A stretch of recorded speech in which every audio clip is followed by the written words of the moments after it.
nous avons une vision et pour cet hôpital, c'est que cet hôpital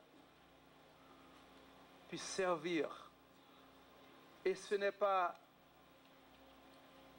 parce que j'ai beaucoup plus de moyens, ou que je suis dépourvu de moyens, qu'on va différencier les soins. À genoux, 5 ans après le tremblement de terre. Peut-être nous commençons à peine à nous lever, parce qu'il y a tellement de défis, il y a tellement de choses à faire. Nous devons bien avoir la tête en place. Nous devons conjuguer notre cœur et notre esprit et toutes nos facultés. Parce que quand Dieu vous donne un charisme, quand il fait de vous un musicien, un médecin, évidemment, vous l'êtes devenu parce que vous avez étudié, parce que vos parents ont investi en vous. Mais la base, Dieu, il vous a créé. Et c'est parce que cette faculté qu'il a mise en vous que vous avez pu développer et que vous êtes devenu ici, maintenant, un grand chirurgien. Vous êtes un homme d'affaires, vous êtes un grand ingénieur, vous êtes un bon mécanicien. Ce que vous êtes là, vous l'avez fait parce que vous avez su profiter des ressources que le Seigneur a mises en vous. Vous avez su faire fructifier vos talents. Vous ne les ferez pas fructifier pour vous-même seulement, pour votre famille. Quand Dieu vous donne un talent, il vous le donne pour le service de tous vos frères et de toutes vos sœurs. Chaque homme, chaque femme, comme me le répète souvent ma nièce, c'est un cadeau que le Seigneur fait à chaque homme et à chaque femme.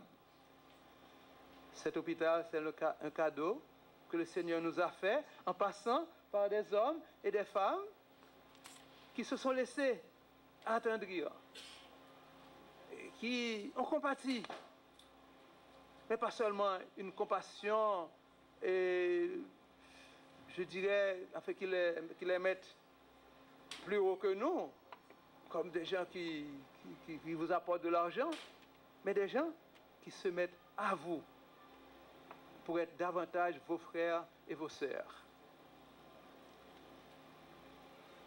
Nous disons merci au Seigneur, merci à nos malades et à leurs familles qui nous feront confiance. Merci.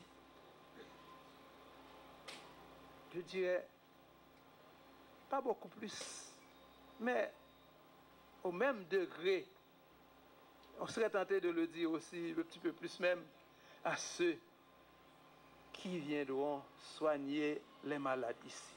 Nous avons aujourd'hui un centre hospitalo-universitaire moderne, mais moderne aussi dans la prestation des services ainsi que dans la gestion.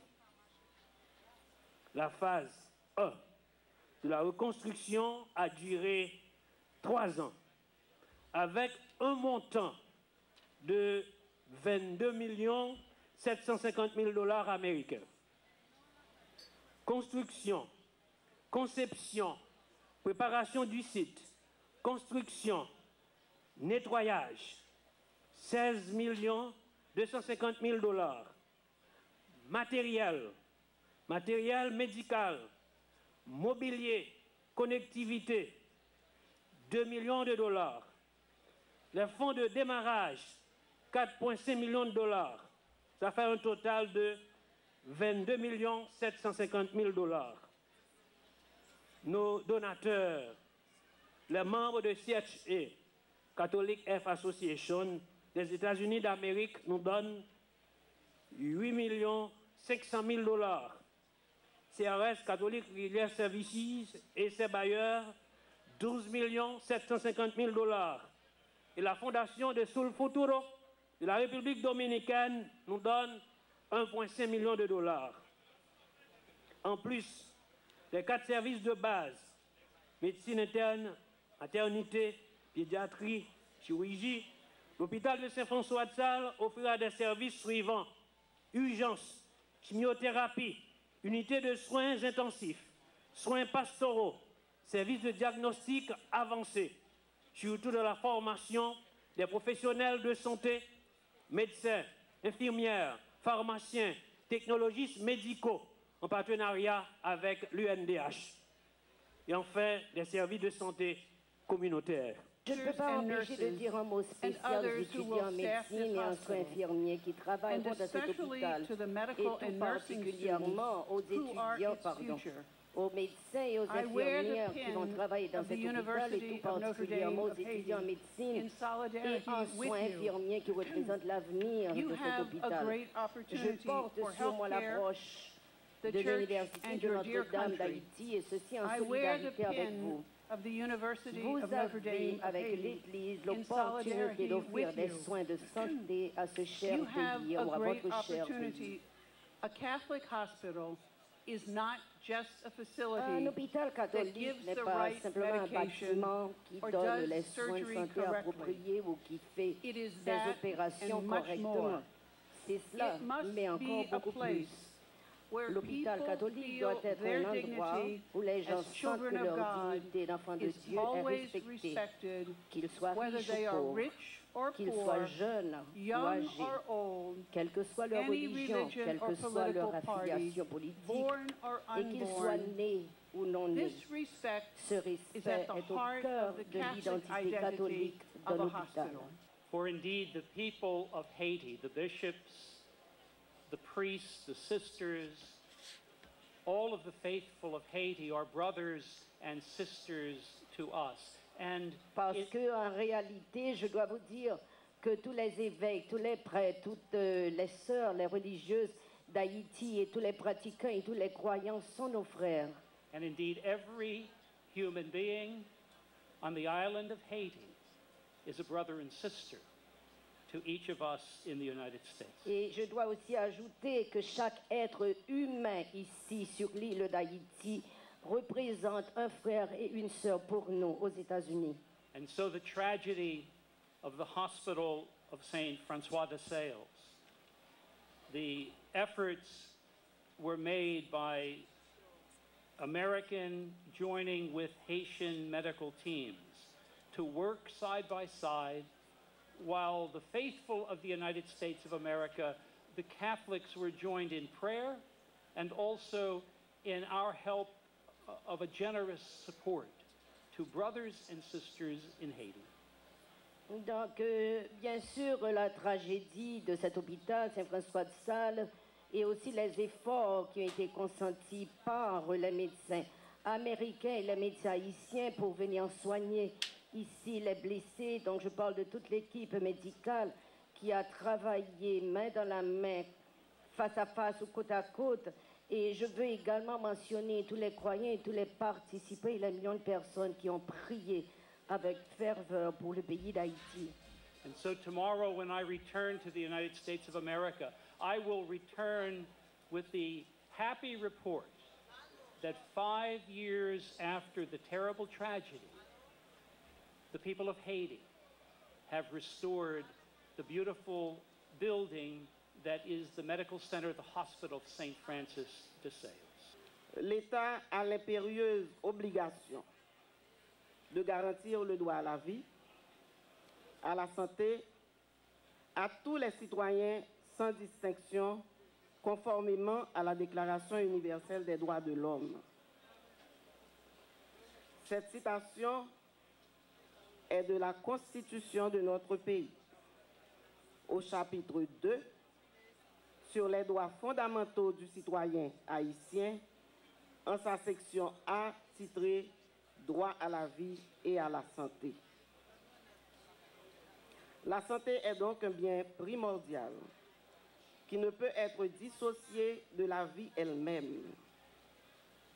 Elle conditionne ainsi tous les autres biens souhaités pour arriver à une communauté plus juste et surtout plus équitable. Si nous nous enorgueillissons de certaines avancées, dont certaines sont encore fragiles dans notre quête d'amélioration de l'offre de soins et services, répondant véritablement aux besoins de la population haïtienne, nous devrions tous et toutes être conscients que ce système tant rêvé demande que nous agissions avec beaucoup plus d'intelligence, beaucoup plus de rigueur, d'efficience et d'efficacité pour contempler l'héritage que je viens tout juste de citer à travers le texte de la Constitution qui, en des termes clairs, prône un système de santé solidaire et égalitaire où chacun contribue en fonction de ses moyens et reçoit des services en fonction de ses besoins. Ce sont des principes de base pour tout système de santé efficace se voulant de devenir pérenne, mais que parfois on a tendance à oublier et qu'il s'avère nécessaire toujours de rappeler. Il nous faut apprendre à vivre ensemble dans notre diversité et établir de véritables partenariats, des partenariats sincères, en nous servant beaucoup plus de ceux qui nous lient que de ceux qui nous séparent. Le respect de la vie, la lutte pour maintenir ou pour rétablir notre santé quand nous tombons malades, nous impose aujourd'hui cette conjugaison d'actions. Aujourd'hui, nous ouvrons un nouvel hôpital, un hôpital universitaire moderne. Et je dis bien nous, car cet hôpital desservira tout Haïtien ayant besoin de soins ou de services sans clivage ni discrimination et encore moins d'exclusion. Cet hôpital universitaire remplira sa mission de service public, de formation et de recherche, mais selon la mission, les valeurs et les principes de l'Église. Aujourd'hui, je ne peux que féliciter tous ceux qui ont contribué à sa construction et exhorter, comme mes prédécesseurs, tous ceux qui vont travailler à la sauvegarde des vies, celles qui auront à le fréquenter, à faire leur travail dans le respect de la dignité humaine, tout en s'inspirant de l'amour du Christ tel qu'il nous le prouve tous les jours.